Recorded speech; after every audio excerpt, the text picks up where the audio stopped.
Iri ni itangazo risohotse nonaha risohowe na minisiteri ishinzwe ubuzima hano mu gihugu cy'u Rwanda RBC. Ni itangazo ririho abanyarwanda bose by'umwihariko waba uri mu Rwanda ndetse no mu mahanga upfa kuba gusa ufite umuryango uri mu gihugu cy'u Rwanda. Ibi ngibi bifitanye isano na mituweli ndetse n'ibijyanye n'icuruzwa ndetse n'irangurwa ry'imiti by'umwihariko ku bantu bajya kugura imiti kwa muganga bamenye ko ibibazo by'uko amafaranga yo kugura ibinini agiye kwiyongera ku buryo buteye ubwoba. Ni itangazo ryasohotse ndetse ibi ngibi bikaba byatewe n'uko GDP y'igihugu cy'u Rwanda yagabanyijwe by'umwihariko amafaranga yashorwaga mu bijyanye n'ubuzima kubera ko igihugu cy'u Rwanda ibihugu byinshi byagiteraga inkunga zahagaze by'umwihariko igihugu cya Amerika kikaba cyarahagaritse inkunga cyaherezaga ibihugu byose byo muri Afurika kandi ayo mafaranga akaba ari ayashorwaga mu bijyanye n'uburezi. Akaba ariyo mpamvu rero igihugu cy'u Rwanda gise gisohora itangazo ry'uko imiti igiye guhenda ndetse na mituweli igiye kongerwaho amafaranga mu byiciro bigiye bitandukanye. Ngiye kukubwira by'umwihariko turahera ku binini cyane ko ariyo mpungenge izaba iri hano mu gihugu cy'u Rwanda kurusha ibindi bintu byose. Reka nguhereze ikaze muri kino kiganiro ubwire ngo tugiye kubana ndi Isa uri kuri Rwanda Rumu TV, nkubwire ngo kora subscribe kugira ngo tubana mu biganiro byinshi bigiye bitandukanye.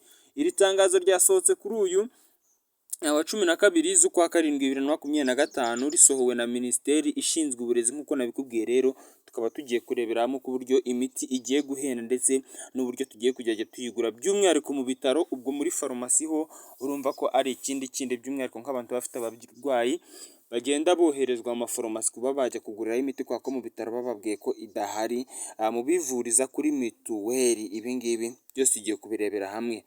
Icya mbere imiti igiye guhenda muri buno buryo bukurikira. Umuti mu bitaro twaguraga wenda nk'igiceri cya 20 ugiye guhita uzamurwa ugere ku giceri cya ku biceri bya 40 cyangwa se ku giceri cya 40. Aho twaguraga 50 tuzaratangira kujya tuwugura ku biceri bya 80. Aho twaguraga 100 ni iry'itanu, uw'iry'itanu ni 200. Ubwo urumva ko nk'uriya muti bagutumaga muri farumasi ugiye kuwugura hafi nk'ibihumbi 10 ho ugomba kuzawugeraho byanze bikunze ukawugura amafaranga agera ku bihumbi 20 kubera ko muri farumasi imiti yaho nyine ibiri purive irahenda kubera ko bataba bayicuruza bagendeye kuri mituweli kandi nabo baba baranguye kuko n'umuranguzi ajya kurangura kugira ngo acuruze. Ibijyanye na mituweli byo iri tangazo riravuga ko mituweli yo igiye gutangira guhenda muri buno buryo bukurikira. Nta mituweli y'ibihumbi 3 izongera kuba yaba ibaho. Umwaka utaha mituweli abishyura 3,000 baratangira kwishyura ibihumbi bigera kuri 5. Ubwo abishyuraga 5 by'umwihariko baratangira kwishyura 8, abishyuraga 8 batangira kwishyura ibihumbi 11. Ibi ngibi nabyo akaba ariyo mpinduka zigiye kuba muri mituweli. Ubwo urumva ko icyiciro cya mbere kigiye gutangira kuzajya cyishyura amafaranga menshi usibye bari ababaga mu cyiciro cya 4 bafashwaga na leta, naho kugeza ku cyiciro cya 3 amafaranga yabo agiye kwiyongera ku buryo bugaragara kandi hagiye kubamo n'impinduka zidasanzwe. Ikindi kintu nakubwira rero ni uko ku bijyanye na mituweli ni uko nyine nk'uko nabikubwiye amafaranga agiye kwiyongera kandi ugasanga n'imiti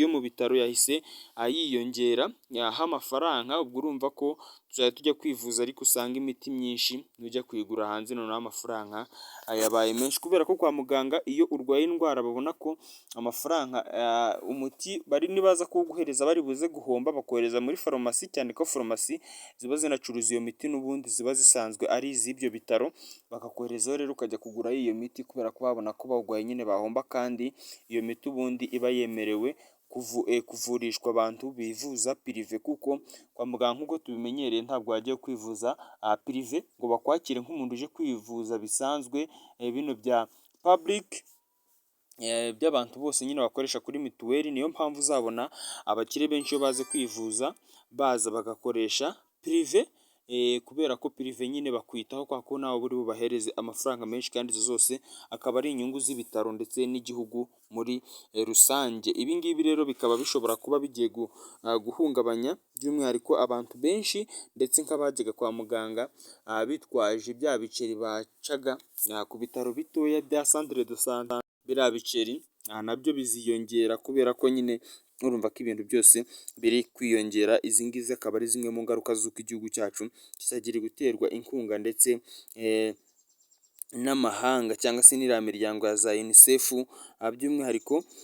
Ibi ngibi rero bikaba biri buze gutuma mu gihugu cy'u Rwanda impinduka ziri buze gukomeza kubaho, cyane ko ibyo nanakubwira ni uko kwa muganga igihugu cy'u Rwanda gishaka guca abantu benshi ngo bajye kugemurayo, kubera ko ngo babonye ko hari abantu bajya kugemurira abarwayi ahubwo bakabazanira ibiryo bihumanye bitameze neza, cyangwa se rimwe na rimwe abantu bakaba barugera abandi mu biryo. Akaba ariyo mpamvu banzuye ko mu bitaro bagiye kuzahazana ibikoni, umuntu uzajya kwa muganga akishyura amafaranga bakajya bamutekera ibiryo bakabimuhereza atiriwe akenera abantu bari buze kumugemurira. Ubwo bivuze ko uzajya utekereza kugemurira azajya koherereza amafaranga cyangwa se abe yakuzanira imbuto bisanzwe, ariko mu bitaro nta muntu uzajya uba wemerewe kwinjirayo ajyanye ibiryo nk'uko kino gihe byakorwaga. Ibi ngibi nabwo akaba ari ubundi buryo leta y'igihugu cy'u Rwanda RBC bagiye kuba bakemuramo ikibazo ngo cy'akajagari kaba kari kwa muganga k'abantu bafite abarwayi bo bagemuriye, kubera ko ngo nk'uko nabikubwiye hari igihe nyine bazana ibiryo byinshi bigiye bihumanye. Reka ngushimire ko wabonye muri kino kiganiro, nkubwire ngo ngere twabanye ndi Isa uri kuri Rwanda Room TV, ukore subscribe kugira ngo tujye tubana muri kino kiganiro n'ibindi biganiro byinshi bigiye bitandukanye. Ciao ciao.